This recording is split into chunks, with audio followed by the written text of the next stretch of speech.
apakah Allah masih menerima taubat kita jika kita sudah pernah berzina? Oh, kalau berzina jangan ikut-ikut saya. Kita zina sama pelacur. Gini, kalau Anda masih punya kesempatan bernyawa dan belum sampai nyawa itu ke kerongkongan, maka taubat itu sangat terbuka bagi Anda. Kecuali kalau nyawa sudah sampai ke kerongkongan, segera kembali. Bahkan ada ayat yang khusus diturunkan untuk pertanyaan Anda ini. Ayatnya ayat ke-53, surahnya surah ke-39. Ayat itu diturunkan untuk menjawab seseorang yang terlibat dengan pertanyaan Anda seperti ini dan dia mau tobat. Maka Allah turunkan ayat kuliah, ibadiyalladzina asrafu ala anfusihim la taqnatu min rahmatillah. Katakan Muhammad pada hamba-hambaku yang telah berbuat israf.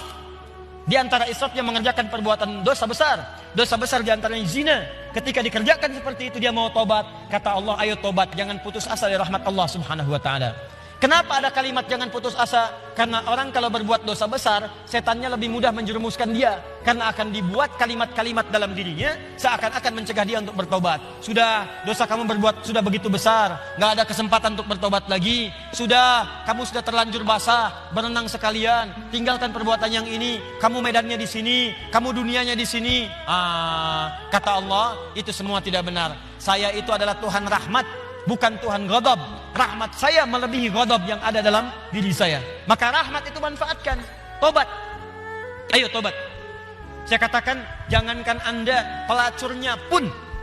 Maaf ya, duhai perempuan-perempuan dimanapun Anda berada, yang terjebak dalam pengaruh setan untuk menjajakkan dirinya, sehingga disebut dengan pelacur. Maaf, saya tidak ingin memperindah bahasa ini. Saya tegaskan pada Anda ya, kalau maksiat itu istilahnya jangan dibikin sopan. Kalau dibikin sopan nanti bangga tampilannya. Maaf, koruptor maling. Ketika dibuat koruptor, dipakein jaket kuning, cuma pakai jaket, masya Allah, enak banget senyum-senyum bawa tas. Kontingen koruptor Indonesia bawa tas, senyum, foto-foto, bilang maling. Samakan dengan ayam. Kenapa orang pencuri ayam disebut maling? Pencuri uang ratusan miliar triliun disebut dengan koruptor. Walaupun mungkin maknanya berbeda, tapi kalimatnya diperindah. Maaf, perempuan menjajakan diri di malam hari jangan disebut kupu-kupu, nggak ada hubungan. Kupu-kupu aja nggak begitu. Ya, sebut aja dengan bahasa yang menjijikkan itu sehingga orang menjauhinya. Pelacur, selesai. Laki-lakinya apa? Jangan dipersempit. Buaya aja nggak begitu. Udah sebut aja misalnya pria jahat, pria buruk, pria pezina, selesai. Tuh pria pezina tuh, bukan itu hidung belang, hidungnya sama, nggak belang dia. Katakan pezina. Begitu disebut pezina, dia akan menjauhi perbuatan itu. Ayo tempat-tempat zina, sebut aja begitu. Ya, jangan disebut dengan kalimat-kalimat yang indah. Begitu disebut dengan kalimat yang indah, seakan-akan perbuatan itu menjadi baik. Teruskan. Pernah dengar tentang hadis ini? Seorang pelacur memberikan air, minuman kepada seekor anjing. Ketika diberikan itu tiba-tiba keluar firman-Nya, dengan segala keikhlasannya dia masuk ke dalam surga. Pernah dengar hadis itu? Jangan salah baca. Kalau salah baca nanti, jadi pelacur aja bisa masuk surga. Cukup cari anjing aja, anjing kasih minum surga. Kalau seperti itu enak banget.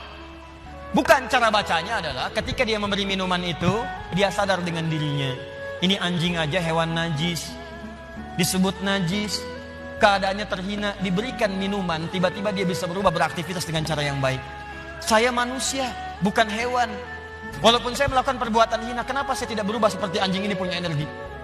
Dalam bahasa syariat, wahyu itu disebut dengan tuntunan air.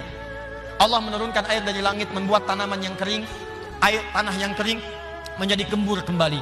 Allah menurunkan wahyu-wahyu dari langit, ajaran-ajaran, membuat hati yang kering menjadi subur kembali untuk melakukan perbuatan-perbuatan baik.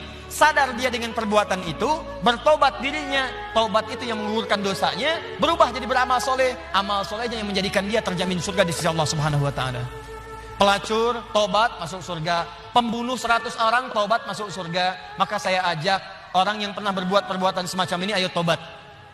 Ada kesempatan. Dan jangan ditampakkan. Maksiat yang tampak hanya mengundang bencana.